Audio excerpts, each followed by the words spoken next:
Aujourd'hui, dans cette vidéo, je vais vous aider à choisir un EHPAD pour vous ou pour vos parents ou de la famille. Comment choisir un EHPAD? C'est un thème un petit peu compliqué? Eh bien non. Je vais tout d'abord vous expliquer. Choisir la localisation. Puis, bien évidemment, super important, le tarif. Dans une troisième partie, je vous expliquerai toutes les prestations à choisir, comment les choisir, etc.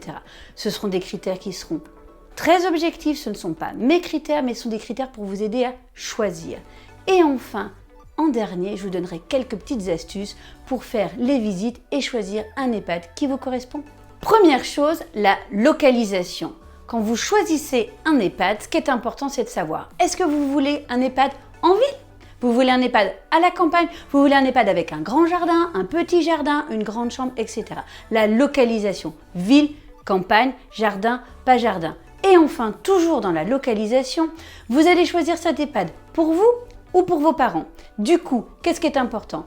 Le nombre de visites ou alors l'endroit où il sera. Du coup, ce qui est important de choisir, c'est le lieu. Le lieu proche de votre domicile, loin de votre domicile. Proche de la famille, loin de la famille, en ville, en campagne. Deuxième point, le tarif. Le tarif, c'est un élément super important quand vous choisissez un EHPAD. Alors, vous allez avoir du simple au double, voire au triple. Pourquoi? Parce que dans le tarif d'un établissement, il peut y avoir des établissements dits publics, des établissements dits associatifs et des établissements dits privés lucratifs. Bien souvent, dans un EHPAD public, le tarif il est moins onéreux que dans un établissement du type privé lucratif. Il n'empêche que cela peut aller du simple au double pour un même établissement public parce que cela va dépendre tout d'abord de la localisation. Vous avez un établissement à Paris, ce ne sera pas le même prix qu'un établissement dans la Creuse. Vous avez un établissement dans le 16e, ce ne sera pas le même tarif qu'un établissement à Évry-Courcouronnes, forcément. Donc, première chose à vérifier, où se trouve l'établissement. Ensuite, public, privé, associatif, privé, lucratif. Enfin, les prestations. Les prestations, elles vont venir déterminer le niveau du tarif. Dans un EHPAD public, toutes les prestations sont déterminées, sont globalement les mêmes. Vous avez du très haut de gamme dans le public, vous avez du très haut de gamme dans l'associatif. Mais dans le privé lucratif, on peut personnaliser vos prestations. C'est-à-dire que tous les matins, Monsieur Y, il veut son journal. Eh bien, tous les matins, il aura son journal avec son petit déjeuner. Monsieur X veut un panier de fruits renouvelé tous les matins. Eh bien, Monsieur X, il aura un panier de fruits renouvelé tous les matins. Bref, vous pouvez avoir tout un tas de prestations totalement individualisé, personnalisé, et puis ensuite des prestations collectives très haut de gamme. Du coup, ça va expliquer la différence de tarif. Troisième point, les prestations. Je vous en ai un petit peu parlé dans le tarif, mais là, je voudrais vraiment qu'on s'y arrête quelques instants, quelques minutes. Qu'est-ce que c'est que les prestations? Les prestations, c'est souvent ce qu'on appelle les prestations hôtelières.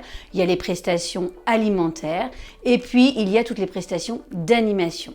Je vais vous expliquer. Les prestations la plus importante, me semble-t-il, c'est la prestation alimentaire. En effet, comment savoir ce que vous allez manger tous les jours? Vous allez y passer du temps dans cet établissement, vous allez passer du temps dans cet EHPAD. Du coup, ce qui est important, c'est quoi? C'est de bien manger, ok, mais c'est de manger aussi ce que vous aimez. Choisir son menu, c'est tous les jours avoir la possibilité de demander ce qu'on appelle un changement de menu. Alors effectivement, en fonction des établissements, ça va se faire la veille, 2 jours avant. Peu importe, ce qui est important, c'est est-ce que vous avez l'option choix de menu. Ensuite, toujours dans la qualité restauration, est-ce que ce sont des cuisiniers qui sont sur place ou est-ce que c'est une prestation qui est délocalisée avec une cuisine centrale et la prestation est apportée directement? Voilà, ça c'est important de vous y attarder. Je vais vous donner un petit exemple. Vous vous levez le matin et puis ce matin au menu c'est poisson, épinards. Et vous aimez pas les épinards? Eh ben, il fallait changer. Ouais, sauf que du coup, on peut pas changer dans cet établissement. Eh ben, vous allez soit manger les épinards que vous n'aimez pas, soit ne pas manger. Et du coup, c'est dommage. Vous payez cette prestation. Alors autant bien la payer et choisir. Deuxième exemple. Dans la prestation alimentation, il y a le petit déjeuner. Est-ce que vous avez le croissant le dimanche matin? Est-ce que vous avez le petit coup de vin rouge amélioré le dimanche? Du vin en bouteille? Est-ce que vous avez une petite coupe de champagne pour les jours de fête? Est-ce que vous avez un goûter préparé ou est-ce que vous avez un goûter emballé? C'est quand même pas la même chose. Eh bien ça va venir impacter la prestation. Et comme je vous le disais tout à l'heure, rappelez-vous, ça va venir impacter le tarif. Toujours dans la prestation, il y a les prestations dites hôtelières. Est-ce que vous avez une chambre 9 mètres carrés, 10 mètres carrés, 15 mètres carrés? Est-ce que vous avez une chambre avec vue sur le centre-ville, vue sur la mer, etc., etc.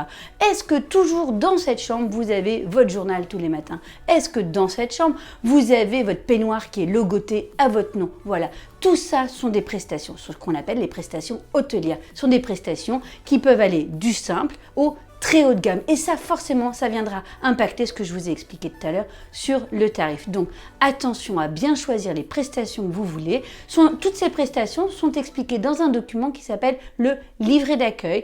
Et normalement, elles sont à votre disposition lorsque vous entrez. Quatrième et dernière partie, les astuces.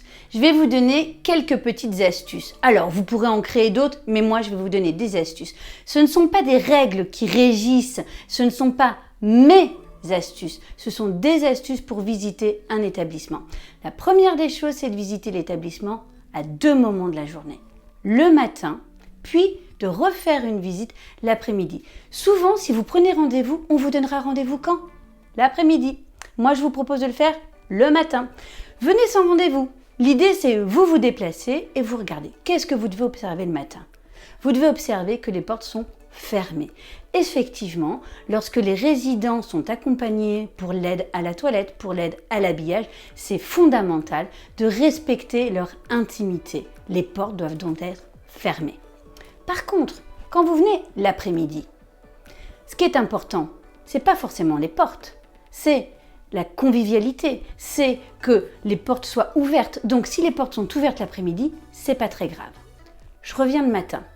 Vous visitez le matin et puis vous allez me dire « Oui, mais j'y suis allée le matin et puis ça sent pas très bon. » C'est pas très grave, c'est pas ça qu'il faut regarder. Par contre, si vous y allez l'après-midi, qu'est-ce qu'il faut regarder? Ou qu'est-ce qu'il faut sentir, je vous dirais? Eh bien, il faut sentir. Si ça sent, je vous propose de faire demi-tour et puis de sortir. Un établissement, c'est pas génial quand ça sent le matin, mais ça fait partie de la vie d'un établissement. Et quel que soit ce qu'on vous dit, forcément à certains moments, ça risque de sentir. Par contre, l'après-midi, hors de question. L'après-midi, c'est la joie de vivre, c'est la convivialité. Deuxième astuce que je vais vous donner. Lorsque vous allez visiter un établissement, c'est super important que tout le personnel soit identifié. Alors, l'identification, elle peut être déjà inscrite dans la tenue, c'est pas un problème. Elle peut être personnalisée parce qu'ils ont fait des petits trucs en bois, etc., etc. C'est pas grave. Ce qui est important, c'est de savoir quel est l'interlocuteur que vous avez en face de vous, qu'il ait au moins un prénom. Le nom est moins important, le prénom, que vous puissiez identifier les gens que vous rencontrez. Et surtout, toujours dans ce petit tour de visite, ce qui est important, c'est que le personnel, il vous dise bonjour. C'est fondamental que vous soyez accueillis. Imaginez-vous que si à vous, ils ne vous disent pas bonjour, peut-être aux résidents, ils ne diront pas bonjour. C'est un principe de base. Le personnel, il doit être compétent, mais il doit être poli, il doit être accueillant. Bonjour. S'il n'y a pas de bonjour, je vous invite à dire au revoir. Astuce suivante. Je vous propose de demander au directeur ou à la directrice de vous inviter à déjeuner. Cette invitation à déjeuner, ça va vous permettre de voir tout un tas de choses. Bien évidemment, la qualité du contenu de votre assiette, les fameux épinards et poissons, mais surtout, ça va vous permettre de voir quoi? Est-ce qu'il y a une salle pour les invités? Est-ce que du coup, vous allez pouvoir vous isoler avec votre père, votre mère, avec votre famille? Est-ce qu'il y a du personnel qui est en conséquence dans cette salle de restauration? Est-ce qu'il y a du personnel qui ne va pas vous oublier si le salon des invités il est à côté? En tout cas, vous allez pouvoir voir, vous allez pouvoir sentir, regarder, observer. Ce temps du repas, il est super important. Ça va rythmer la journée de votre parent. Donc surtout, n'hésitez pas à demander à être invité. Une quatrième astuce. On va vous donner un programme d'animation parce que c'est dans le flyer commercial, c'est dans le livret d'accueil, c'est dans tout ce que vous voulez. Moi, ce que je vous propose, c'est 2 choses. Tout d'abord, de demander le planning d'animation sur les 2 derniers mois. Qu'est-ce qui s'est passé? Et puis, c'est de demander à venir voir 1 ou 2 après-midi une des animations. Ce qui est important, c'est pas de voir le nombre. Surtout, ne vous arrêtez pas au nombre. Si l'établissement est fait 80 personnes et qu'il n'y a que 10 personnes dans l'animation, c'est pas grave. Ce qui est important, c'est est-ce qu'il y a une animation? Est-ce qu'il y en a 2? Est-ce qu'il y en a 3? Est-ce qu'il y en a 4?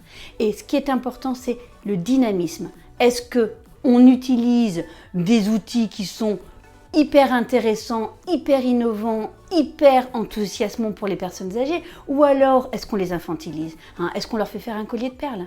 Ok pour un atelier culinaire, un atelier alimentation, mais il y a tellement d'autres choses à faire. Est-ce qu'on leur fait faire un atelier sur la gymnastique douce? Est-ce qu'on leur fait faire un atelier sur la conception d'un journal? Est-ce qu'on leur fait faire un atelier sur la vidéo? Est-ce qu'on leur fait faire un atelier sur l'histoire, sur l'art, sur l'économie? Et oui, ça c'est bien plus important, ça c'est autre chose. Donc l'animation, ça va aussi rythmer la vie de la journée de votre parent. Donc n'oubliez pas, demandez à participer, demandez les plannings et puis ensuite regardez la qualité de ces animations, comment elles sont organisées, combien de temps elles durent et comment elles sont construites. J'espère que cette vidéo vous aura bien aidé à choisir pour un futur EHPAD.